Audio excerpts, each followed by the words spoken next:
Hello everyone, good morning. Welcome back to my another blog. कैसे हैं आप लोग? ईश्वर से मेरी प्रार्थना है आप सभी स्वस्थ और खुशहाल रहें। तो ये ब्लॉग है 3 नवंबर की और दिन है सोमवार का और अभी घड़ी में बज रहे हैं सुबह के 4।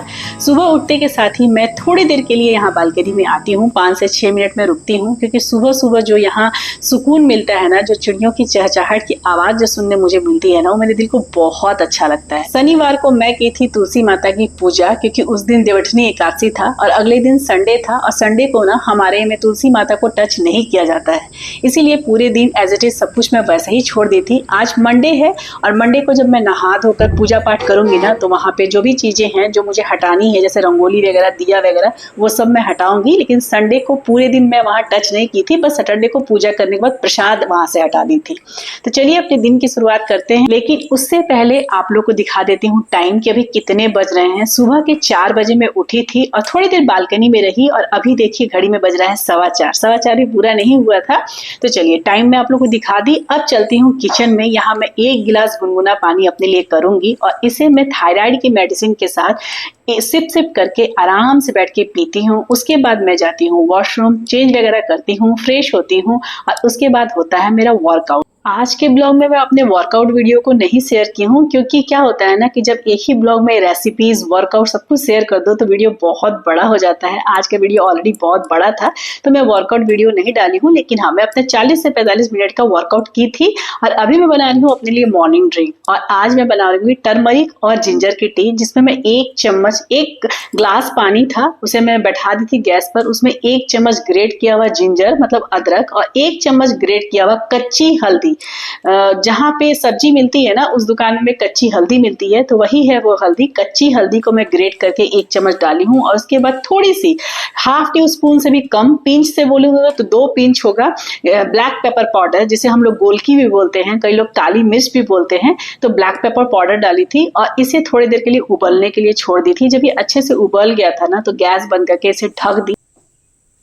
पूरा हल्दी वाला पानी आज हम बनाए हैं, देखो। हाँ पीने के लिए। हाँ लगता है, लेकिन अभी ठंडा आ रहा है ना दीपा, अगर पहले से नहीं ये करेंगे तो। बेटी का स्कूल वैन नीचे आता है अपार्टमेंट के नीचे, तो उसे वहां ड्रॉप करने के बाद मैं आ गई थी अपना मॉर्निंग ड्रिंक लेने और उसी समय मेरी हाउस हेल्पर भी आ गई थी। तो वो देखी तो पूछी कि भाभी ये क्या है, तो वही मैं इसे बता रही थी कि हल्दी वाला पानी है, अभी ठंड आ रहा है तो मैं इसे ही लूंगी कुछ दिनों तक। तो बस वही डिस्कशन था और उसके बाद मैं इसे पीने के बाद ना उसके लिए चाय बना दी थी और उसके बाद चली गई थी नहाने धोने। Good morning everyone. तो इस टाइम पे मेरा नहाना धोना पूजा पाठ सब कुछ हो गया है। घड़ी में बज रहे हैं 9:05 हो रहा है। यहाँ घड़ी है, मैं दिखा भी देती हूँ, फिर ट्राइपॉड मुड़ाना पड़ जाएगा, मतलब उस तरफ करना पड़ेगा। देखिए घड़ी में 9:04 इसमें हो रहा है, मतलब 9:05 हो रहा है उसमें, ठीक है। तो 9:05 हो रहा है और मेरा सब कुछ हो गया है नहाने धोने, मतलब नहाने के पहले का जो भी काम था वो सब कुछ हो गया है। और अभी मैं जा रही हूँ अपने ईटिंग विंडो का खिड़की बंद करना होगा, आवाज आ रहा है।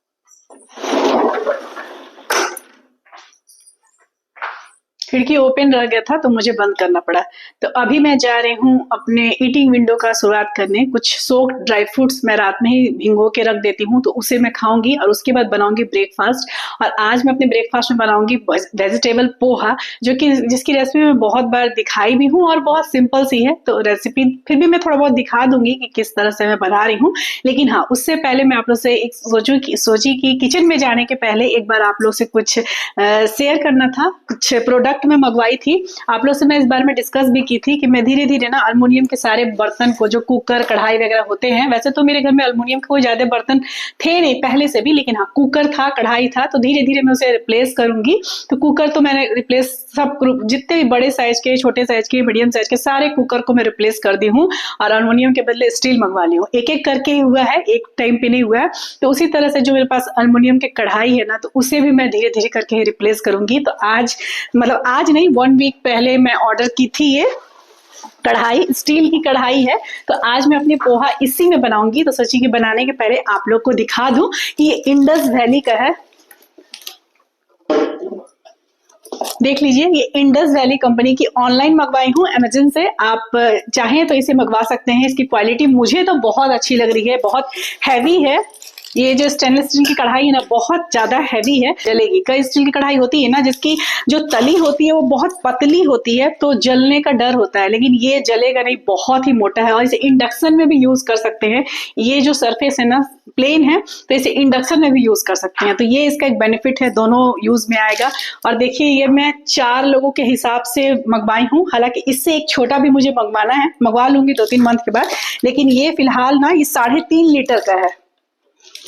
हाँ देखिए यहाँ लिखा होगा ये 3.5 लीटर का है ये इसमें। तो 4 लोगों के हिसाब का अगर मैं बताऊं ना तो 4 लोगों का खाना इसमें आराम से बन जाएगा। और इसकी जो लीड है वो लीड भी स्टील की है। सबसे इसकी अच्छी बात मुझे यही लगी कि इसकी जो लीड है ना वो भी स्टील की है। तो कढ़ाई तो मुझे बहुत अच्छी लगी, लीड भी इसकी कितनी अच्छी है, स्टील की है, हैवी है, लीड भी हैवी है, कढ़ाई भी बहुत हैवी है। तो इसको यूज करने के बाद अच्छे से मैं रिव्यू दे पाऊंगी कि इसकी मतलब क्या है, इसका जो क्वालिटी है ना वो तो यूज करने के बाद ही पता चल जाएगा।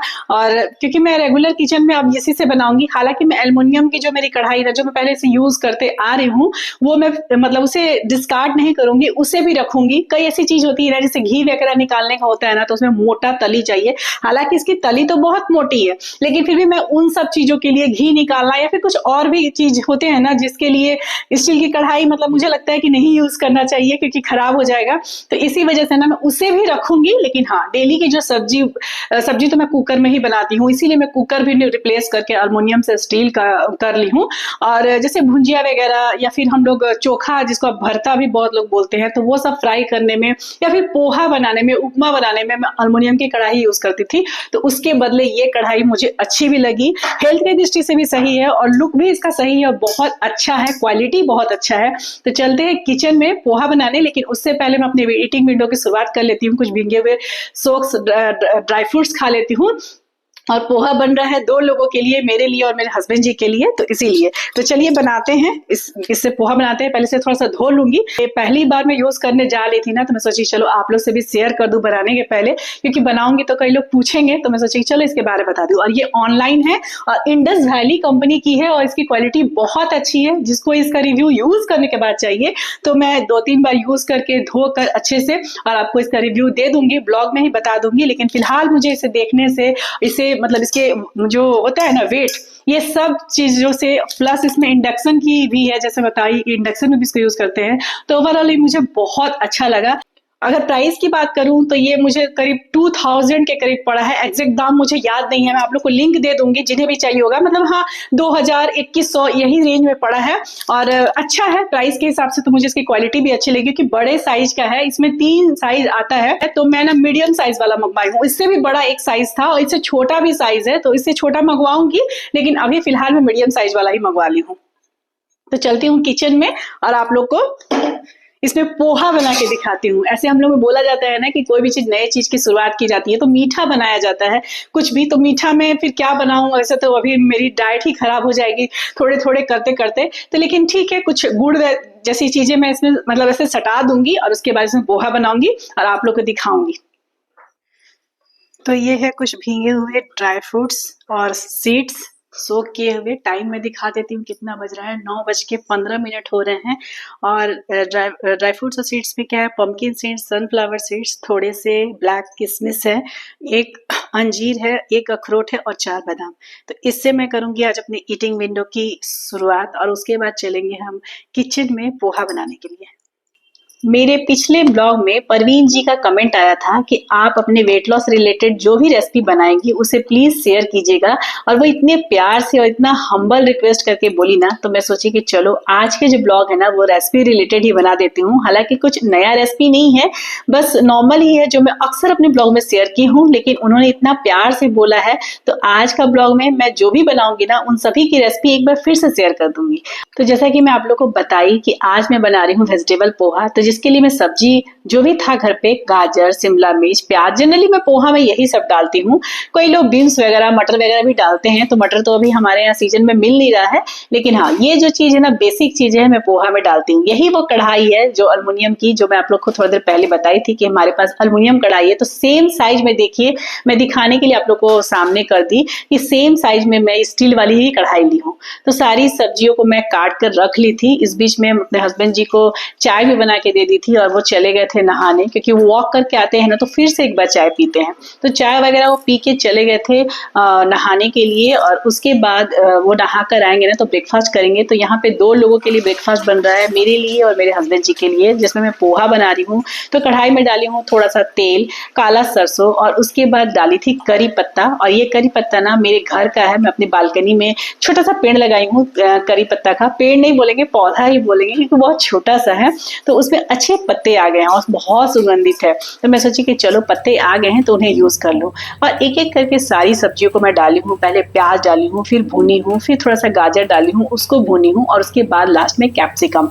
गाजर डालने के बाद ना मैं इसमें थोड़ा नमक डाल दी थी, क्योंकि गाजर तो आसानी से गल जाएगा इसीलिए।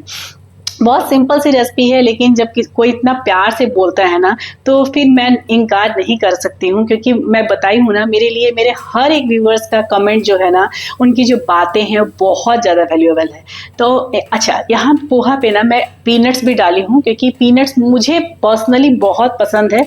कई लोग तो बोलते हैं कि थायराइड में पीनट्स नहीं खाना चाहिए, लेकिन हाँ, हर चीज़ अगर मॉडरेशन में खाया जाए और कभी कभी खाया जाए ना तो कोई दिक्कत नहीं है। तो यहाँ देखिए सारी सब्जियाँ भून गई थी और अब मसाले की बारी है। तो मसाले में डाली हूँ हल्दी पाउडर, साथ में थोड़ा सा ब्लैक पेपर पाउडर और चाट मसाला, क्योंकि मैं नींबू नहीं डालती हूँ इसलिए मैं चाट मसाला डालती हूँ। कई लोग ना नींबू डालते हैं पोहा में। और साथ में डाली हूँ लाल मिर्च पाउडर, बिल्कुल थोड़ा थोड़ा, बहुत ज्यादा मसाला इसमें नहीं डालना है। और जब मेरे मसाले अच्छे से भून जाते हैं, सब्जी अच्छे से पक जाती है ना, तब मैं पोहा धोती हूँ। कई लोग मैं देखती हूँ ना कि पोहा धोकर रख देते हैं, लेकिन हमारी तरफ का पोहा अच्छा होगा शायद, तुरंत जैसे ही पानी में डालिए ना वो एकदम फूल जाएगा। अगर मैं पहले से धो के रख दूं ना तो वे हलवा बन जाएगा पोहा। तो इसीलिए जब बिल्कुल रेडी हो जाता है ना, सब्जी डालने के लिए पोहा एकदम रेडी हो जाता है, तभी मैं पोहा धोती हूँ। फटफट मैं 2 पानी से धोई, उसके बाद उसे छान ली, और उसके बाद पोहा को, सब्जी जो भून के तैयार हो गया था मसालों के साथ, उसमें डालूंगी, चलाऊंगी और थोड़ी देर के लिए ढकूंगी। इतने में मेरे हस्बैंड जी भी आ गए थे नहा धोकर, और उसके बाद हम लोग दोनों मिल के नाश्ता किए। आज मेरे हस्बैंड जी को ऑफिस नहीं जाना है लंच में, इसलिए रोटी नहीं बना। अगर उन्हें ऑफिस जाना रहता है ना तो लंच में फिर रोटी सब्जी बनाना होता है, क्योंकि दोपहर के टाइम में उन्हें रोटी चाहिए। आज मेरे हस्बैंड जी ऑफिशियल टूर से बाहर जा रहे हैं, उनकी ट्रेन है 12 बजे के आसपास। तो मैं बोली कि चलो पोहा ही बना देती हूँ। तो बहुत ही सिंपल सी रेसिपी होती है पोहा की, लेकिन परवीन जी का इतना प्यार और इतने प्यारे से कमेंट की वजह से ना मैं इसकी रेसिपी एक बार फिर से शेयर कर दी। तो चलिए पोहा रेडी हो गया है। पहले हस्बैंड जी को दूंगी और उसके बाद टाइम दिखाऊंगी, और उसके बाद अपना ब्रेकफास्ट करूंगी और अपनी ब्रेकफास्ट की थाली दिखाऊंगी। और अब बारी है एक और कमेंट के रिप्लाई करने की। यहाँ मैं कढ़ाई दिखा रही हूँ ना, कि देखिए थोड़ा सा भी नहीं कढ़ाई सटा है। कढ़ाई के नीचे मतलब तली इतनी मोटी है ना स्टील की, कुछ भी सटा या चिपका हुआ नहीं है। वही मैं नीचे से ना हटा के दिखा रही थी कि कुछ भी सटा हुआ या चिपका हुआ नहीं है। तो कढ़ाई बहुत ही ज्यादा अच्छी है। तो जिन्हें भी चाहिए होगा लिंक मांगिएगा, मैं जरूर दूंगी। और मैं आप लोग से भी बोलूंगी ना कि इन तरह की हेल्दी, छोटी छोटी हेल्दी आदतों को अपनाना चाहिए। अल्मुनियम के बर्तन में खाना बनाना थोड़ा सा डेंजरस है, तो आप अगर चाहें तो उसे आप स्टील में चेंज कर सकती हैं अपने बर्तनों को। तो टाइम के साथ में आप लोग अपनी ब्रेकफास्ट की थाली दिखा दी। सामने मेरे हस्बैंड जी भी बैठे हैं, उन्हें वीडियो में आना हमेशा अच्छा नहीं लगता है ना, तो मैं उन्हें नहीं ली हूँ, बस मैं केवल अपने ही एरिया को कवर की हूँ। तो चलिए यहाँ ब्रेकफास्ट करती हूँ आराम से बैठ के। और मैं बताई ना कि मुझे एक और कमेंट का रिप्लाई करना है। तो कमेंट आया था हिना जी का। कल के ब्लॉग में जब मैं बताई थी ना कि मेरे गॉल ब्लैडर का ऑपरेशन हो रखा है, तो हिना जी का कमेंट आया था कि दीदी आप प्लीज बताइए ना कि किस तरह के सिचुएशन हुआ था, क्या हुआ था कि ऑपरेशन हुआ, और किस तरह की दिक्कतें आई, और ऑपरेशन के बाद कुछ इश्यू है कि नहीं है, उन सब बातों को अपने ब्लॉग में शेयर कीजिए। तो सोचिए कि चलो उनके भी कमेंट का रिप्लाई कर देती हूँ। तो डियर देखिए, मेरा जब गॉल ब्लैडर का ऑपरेशन हुआ था ना, तो मुझे पता ही नहीं चला कि मेरे गॉल ब्लैडर में स्टोन है। मुझे बिल्कुल भी पता नहीं था, क्योंकि मुझे दर्द वगैरह कुछ भी नहीं हुआ था। कई लोगों को ना काफी पेन होता है, लेकिन मुझे ना दर्द हुआ ही नहीं था, थोड़ा भी नहीं। मुझे क्या हुआ था, मुझे हो गया था जॉन्डिस हो गया था, और काफी मेडिसिन लेने के बाद भी ना मेरा जॉन्डिस ठीक नहीं हो रहा था। तो डॉक्टर ने कुछ जांच करने के लिए मुझे दिया था, बताया थे कि आप ये सब चीज ना टेस्ट करवा लीजिए। तो उस टेस्ट में निकला ना कि मुझे जो है ना मेरे गॉल ब्लैडर में स्टोन हो गया है। तो फिर डॉक्टर बोले कि आप इसका ऑपरेशन करवा लीजिए, क्योंकि जब तक स्टोन नहीं निकलेगा ना आपकी जॉन्डिस वाली जो प्रॉब्लम है ना वो सॉल्व नहीं होगी, चाहे आप जितना भी मेडिसिन खाएं, और ये बार बार होती रहेगी। तो जॉन्डिस होने की वजह से मुझे पता चला कि गॉल ब्लैडर में मेरे स्टोन है, अदरवाइज मेरे पेट में बिल्कुल भी दर्द नहीं था। यहाँ 2 कप मैं चाय बना के लाई हूँ, मैं बताई ना मेरे हस्बैंड जी को निकलना है 12 बजे करीब में, बैग वैग उनका पैक हो गया है, तो उन्हें 1 कप चाय दूंगी और उसके बाद मैं अपने भी 1 कप चाय लूंगी। और ये मेरा मतलब ब्रेकफास्ट के 1 घंटे के बाद मैं चाय, मतलब 40-45 मिनट के लगभग में मैं चाय पीती हूँ। और ये गुड़ वाली चाय है मेरे लिए, मैं हस्बैंड जी के चाय में चीनी डाली हूँ, लेकिन अपने लिए मैं गुड़ वाली चाय बनाई हूँ। और चलिए अभी इस टाइम पे मेरे हस्बैंड जी चले गए हैं और लंच का टाइम हो रहा है, और लंच में आज मैं बना रही हूँ सूजी की इडली सांभर और चटनी के साथ। आप लोग को तो पता है मैं अधिकतर सूजी की इडली बनाती हूँ तो चटनी ही केवल बनाती हूँ, लेकिन आज सांभर के साथ बना रही हूँ क्योंकि लंच का टाइम है, तो थोड़ी सी प्रोटीन की मात्रा, वैसे तो चने दाल में भी प्रोटीन की मात्रा होती है, लेकिन मुझे ना आज सांभर खाने का मन हो रहा था, तो इसीलिए मैं सांभर भी बना रही हूँ। जिसके लिए मैं जो नॉर्मल दाल यूज करती हूँ, अरहर, मसूर और मूंग की जो दाल मिला के रखती हूँ, वही दाल को हल्दी नमक के साथ विजिल लगाती हूँ। और अभी मैं यहाँ पे दाल भूज रही हूँ चटनी बनाने के लिए। चने की दाल मूंगफली के साथ मैं भूनती हूँ हर बार। तो जिस कढ़ाई में पोहा बना था उसी को मैं अच्छे से धो ली हूँ, मतलब खंगाल ली हूँ पानी से, और उसी के बाद उसी को बैठा के उसमें सरसों तेल डाली हूँ, लहसुन और मिर्च डाली हूँ। और ये सब चीजें ना आप लहसुन की कलियां या मिर्च अपने पोषण के अनुसार, मतलब जितना आप बना रहे हैं उसके अनुसार आप डाल सकते हैं। मैं थोड़ा ज्यादा क्वांटिटी में ये सब चीजें बनाती हूँ क्योंकि मेरी बच्चों को बहुत पसंद है, मतलब मेरी बेटी को बहुत पसंद है, बेटे को भी पसंद था लेकिन अभी तो हॉस्टल में रहता है। तो ऐसा मैं बना रही हूँ ना कि रात में भी उसका डिनर हो जाए, अगर चटनी बच जाएगी तो सुबह भी मैं टिफिन में बना के दे दूंगी अप्पे वगैरह। तो इसीलिए मैं ज्यादा क्वांटिटी में सांभर चटनी बना रही हूँ। और बस चना का दाल और बादाम में बराबर क्वांटिटी में लेके भूनती हूँ। आप अपने पोषण के हिसाब से इसकी क्वांटिटी को घटा सकते हैं, बढ़ा सकते हैं। और मीडियम आंच पे इसे हल्का हल्का भूनना है, फिर पानी डाल के इसे थोड़ी देर के लिए सोक करना, उसके बाद चटनी पीस लेना है और तैयार हो जाएगी चटनी। जब मेरे दाल के विजिल लग गए थे और चटनी भी भून गई थी तो मैं उसे पानी में सोक कर दी थी। और यहाँ मैं सूजी को दही के साथ मिलाऊंगी। तो यहाँ में दही है, दही आधा किलो के करीब में होगा, उसमें थोड़ा सा पानी डाली थी और हल्का सा नमक डाल के अच्छे से मिलाऊंगी। उसके बाद डालूंगी सूजी। और इन सभी चीजों की क्वांटिटी, एक बार फिर से बोलती हूँ कि सभी चीजों की क्वांटिटी आप अपने अकॉर्डिंग रख सकते हैं, लेकिन हाँ अगर सूजी और दही की क्वांटिटी सेम रहे ना तो इडली बहुत फ्लफी बनती है। तो इस बात का ध्यान रखिएगा। और जितना आपको सूजी लेना है उसके ही बराबर के मात्रा में आप दही ले लीजिएगा, साथ में डाल दीजिएगा नमक और मिलाकर कम से कम आधा घंटा या 45 मिनट के लिए छोड़ दीजिएगा ढक के, तो इडली बहुत अच्छे से बन जाती है। तो चलिए अब बात करते हैं कि ऑपरेशन, गॉल ब्लैडर के ऑपरेशन के बाद मुझे क्या इश्यू हुआ था। तो डियर मेरा ऑपरेशन ना लेप्रोस्कोपिक सर्जरी के द्वारा हुई थी, मतलब दूरबीन के द्वारा हुआ था। तो चीरे लगे हैं बहुत छोटे छोटे, 4 सिर्फ चीरे लगे हैं, बहुत बड़ा वाला ऑपरेशन नहीं है, बहुत सिंपल होते हैं उसके ऑपरेशन। और बहुत आसानी से कुछ ही दिनों में ना जो भी दर्द वगैरह या दाग वगैरह होता है ना वो चले जाते हैं। अगर परेशानी की बात करूं तो मुझे कोई परेशानी नहीं है, किसी भी तरह की कोई दर्द नहीं है, कुछ परेशानी नहीं है। और ऑपरेशन के 15 दिन के बाद मैं ठीक भी हो गई थी, बिल्कुल अच्छे से सब कुछ काम भी करने लगी थी। बस परेशानी क्या है ना कि मैं बहुत ज्यादा ऑयली चीजें या एक ही बार बहुत ज्यादा क्वांटिटी में चीजों को खा लेती हूँ, या कभी खाली पेट बहुत टाइम तक रह जाती हूँ ना तो मुझे इश्यू होता है, मुझे एसिडिटी होने लगती है।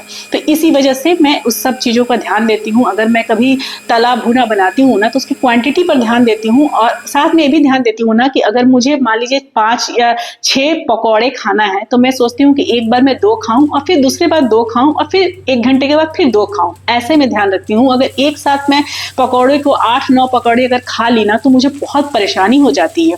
तो इस तरह के इश्यूज मुझे होते हैं और कोई परेशानी नहीं होती है, बस एसिडिटी की इशू हो जाती है। और जब मैदा खाती हूँ ना तो मेरा वर्स्ट कंडीशन हो जाता है, मतलब मैदा मैं एक समोसा भी ना पूरा नहीं खा पाती हूँ, ऐसा वाला सिचुएशन हो जाता है। और जिस दिन मैं 2 समोसे गलती से खा ली, मतलब कि मुझे मतलब कुछ दिक्कत नहीं है, तो समझ जाइए ना कि फिर उस दिन तो मैं परेशानी हो जाती हूँ एसिडिटी से। तो ये सिचुएशन है, बाकी कोई भी दर्द, कोई भी इशू नहीं है, कोई भी खाने पीने की कुछ भी ऐसी मनाही नहीं है। यहाँ चटनी तैयार हो गई, बातों बातों में तड़का लगाई थी जिसके लिए मैं डाली थी सरसों, काला वाला जो सरसों आता है ना वो, करी पत्ता और 1 सूखा मिर्च, और चना दाल की चटनी बिल्कुल परफेक्ट तरीके से तैयार हो गई। और अब मैं बना रही हूँ सांभर सेम पोहा में जो मैं सब्जी डाली थी ना वही सब्जी डाली हूँ, क्योंकि बच्चों को मेरे ना ज़्यादा सब्जी डाला हुआ सांभर पसंद नहीं है, तो बेटी फिर नहीं खाएगी बहुत ज़्यादा सब्जी डाल दूंगी तो बस गाजर, शिमला मिर्च, प्याज यही सब डालूंगी। और देखिए कढ़ाई में तेल डाली हूँ, काला सरसों डाली हूँ, करी पत्ता डाली हूँ और एक काली लाल मिर्च डाली हूँ और बस प्याज, गाजर, शिमला मिर्च इन सबको डाल के भूनूंगी। दाल में चूंकि मैं पहले से नमक डाली हूँ तो बस नमक डालते समय ध्यान रखना है। और यहाँ इमली की जगह पर मैं टमाटर डाली हूँ। कई लोग इमली भी डालते हैं, मैं भी इमली डालती हूँ, लेकिन जैसे मैं बताई ना कि गॉल ब्लैडर का ऑपरेशन हुआ है तो एसिडिटी की इश्यूज बहुत हो जाती है, तो इसलिए मैं ना इमली अवॉइड ही करती हूँ। कभी जैसे सबको खाना रहता है तो बना देती हूँ, लेकिन यहाँ तो मुझे और मेरी बेटी को खाना है और मेरी बेटी सांभर थोड़ा कम ही खाती है, चटनी ही ज्यादा खाती है। तो इसीलिए ना मैं खट्टा करने के लिए ना इसमें थोड़ा सा चाट मसाला भी डालती हूँ और साथ में टमाटर डाली हूँ, इमली नहीं यूज की हूँ। आप चाहे तो टमाटर की जगह पे इमली का भी यूज कर सकते हैं। तो देखिए जो भी सब्जी में डाली हूँ उसे थोड़े थोड़े भूनने के बाद डाली हूँ टमाटर, और टमाटर के बाद इसमें बेसिक मसाले जो सांभर में अधिकतर मैं डालती हूँ और साथ में नमक डालूंगी। थोड़ा सा क्वांटिटी नमक का ध्यान रखना है क्योंकि दाल में ऑलरेडी नमक है। तो यहाँ पे देखिए मैं डाल रही हूँ हल्दी पाउडर, थोड़ा सा जीरा पाउडर, थोड़ा सा धनिया पाउडर और थोड़ा सा लाल मिर्च पाउडर है और साथ में ढेर सारा सांभर मसाला मैं एवरेस्ट का यूज करती हूँ। तो बस मैं वही सोची पूरा डब्बा दिखा दी। बस उसके बाद चलाना है और थोड़े से पानी में, तो 1 चम्मच के अंदाज से मैं पानी डाली हूँ, ढक दी हूँ ताकि मसाले जले ना। आप नहीं भी डालेंगे तो चलेगा क्योंकि टमाटर में तो ऑलरेडी नमक पानी होता है और सब्जियों में नमक भी डाली हूँ तो पानी तो छूटेगा ही, लेकिन फिर भी मैं ना क्योंकि स्टील की कढ़ाई है और न्यू है तो मैं सोची चलो 1 चम्मच डाल देती हूँ। 2 से 3 मिनट ढकी थी और देखिए सब्जियां अच्छे से गल गई है। दाल भी मेरे विजिल लग गए हैं बहुत अच्छे से, 5 विजिल में लगा दी थी ताकि अच्छे से दाल गल जाए। और बस इसमें पलटूंगी, थोड़ा सा पानी डालूंगी अंदाज से, वो भी गर्म पानी। कभी भी खाना बन जाता है ना तो ठंडा पानी नहीं डालना चाहिए, अदरवाइज खाने का टेस्ट एकदम बदल जाएगा, फिर वो टेस्ट नहीं आता है। बस गरम गरम इसमें दाल डालूंगी और थोड़े से गर्म पानी डालूंगी और बस सांभर तैयार हो जाएगा। चटनी भी तैयार हो गई है, साथ में मेरी जो सूजी है वो भी फूलने के लिए मैं रख दी हूँ। तो बस जब लंच का टाइम आएगा, जब मुझे खाना होगा तो मैं अपनी इडली बनाऊंगी। और इस बीच में ना मैं अपनी मिड मॉर्निंग स्नैक्स में एक एप्पल ली थी जिसकी मैं वीडियो नहीं डाली हूँ क्योंकि वीडियो ऑलरेडी बहुत बड़ा हो चुका था, इसीलिए मैं सोची आप लोग को केवल मुंह से ही बता दूं कि मैं मिड मॉर्निंग स्नैक्स में ना एक एप्पल ली थी। तो आई होप कि हिना जी मैं आपके सारे सवालों का जवाब दे चुकी हूँ। गॉल ब्लैडर से रिलेटेड जो आप क्वेश्चन की थी, जो आप ऑपरेशन से रिलेटेड क्वेश्चन की थी, वो मैं सभी अच्छे से समझा दी हूँ। अगर कुछ नहीं समझ में आया होगा तो पूछिएगा। जहाँ तक जो मुझे जानकारी थी, जितनी जानकारी थी, जो मुझे इश्यूज आए थे या फिर जो जिस तरह के सिचुएशन थे, मैं सब कुछ बता दी। जनरली मैं सुनी हूं ना कि जिसको भी पथरी होता है पेट में, उनको बहुत पेट दर्द होता है, मतलब पेट दर्द से उनको बर्दाश्त नहीं होता है। लेकिन अगर मुझे जॉन्डिस नहीं होता ना तो मुझे पता भी नहीं चलता कि मुझे स्टोन हुआ है, ऐसा वाला कंडीशन था। तो डॉक्टर बोल रहे थे सबके सिम्टम अलग अलग होते हैं, मुझे जॉन्डिस हुआ था ना तो मुझे पता चला, जैसा कि मैं बताई। तो देखिए यहाँ सांभर रेडी हो गया है, चटनी रेडी हो गया है, वही मैं सोची एक बार आप लोग को दिखा दूं। और जब मेरी बेटी आएगी ना तो उसके थोड़ी देर पहले मैं लंच बनाऊंगी। और अब आप सभी से एक रिक्वेस्ट है कि प्लीज पूरा ब्लॉग देखने के बाद अगर अच्छा लगे तो एक लाइक जरूर कर दिया करिए और कमेंट करके जरूर बताइएगा आज की ब्लॉग आप लोगों के लिए हेल्पफुल रही या नहीं रही। मुझे आप सबके कमेंट का बहुत इंतजार रहता है। और जो भी मेरे चैनल पर नए हैं, फर्स्ट बार मेरी वीडियोस देख रहे हैं, हो सके तो मेरे चैनल को जरूर से जरूर सब्सक्राइब कर दीजिए, क्योंकि मैं अभी कर रही हूँ 30 डे का वेट लॉस चैलेंज, नवंबर वेट लॉस चैलेंज, जिसमें मैं intermittent fasting weight loss challenge कर रही हूं। तो अगर आप भी मुझे फॉलो करना चाहते हैं तो प्लीज मेरे चैनल को सब्सक्राइब करके बेल आइकन को जरूर प्रेस करके कर दे ताकि आने वाली वीडियो की नोटिफिकेशन आपको मिल सके। यहाँ मैं दिखा रही हूँ कि इतना सा सोडा डाली थी ना, तो मैं 1 लॉट का इडली बनाई थी, उसका वीडियो मैं निकालना मतलब दिमाग से ही मेरे उतर गया, हड़बड़ हो गया था, मुझे थोड़ी सी भूख लग गई थी तो मैं सोची कि बना देती हूँ। अभी मेरी बेटी के आने का भी टाइम हो गया है तो मेरा बन गया था तो मैं लेके अपना खा ली। इस बीच मेरी बेटी भी आ गई थी तो वही मैं ना उसकी वीडियो नहीं निकाली थी कि कितना सूजी में कितना सोडा डालती हूँ, खाने वाला सोडा था तो मैं वही आप लोग को दिखा रही थी ना कि उतना पिंच सोडा डाली थी 1 लॉट की सूजी के इडली बनने में, और 1 ही लॉट बनाई थी। और अब मैं आप लोग से मिल रही हूँ डायरेक्ट शाम के समय 7 बजे, दिया बाती हो गया है। आज मैं अपना डिनर स्किप कर रही हूँ क्योंकि मुझे ना एकदम भूख नहीं लगी है और मुझे ना थोड़ी सी ना मतलब सुबह से पेट मेरा साफ नहीं हुआ है, पता नहीं क्यों। तो इसी वजह से ना मैं आज रात में सिर्फ और सिर्फ ये इसबगोल लूंगी और बस ये 2 चम्मच इसबगोल में गुनगुना पानी डालना है और बस इसे घोलना और पी लेना है। इससे कॉन्स्टिपेशन की प्रॉब्लम खत्म हो जाती है। मुझे सुबह से कॉन्स्टिपेशन लग रहा था, पेट साफ नहीं हुआ था मेरा, तो आज के रात में मैं यही लेने वाली हूँ और उसके बाद अब मैं कुछ नहीं लूंगी। तो चलिए अब इस ब्लॉग को यहीं अंत करूंगी, मिलूंगी फिर नेक्स्ट ब्लॉग में। तब तक के लिए बाय बाय, टेक केयर, जय माता दी।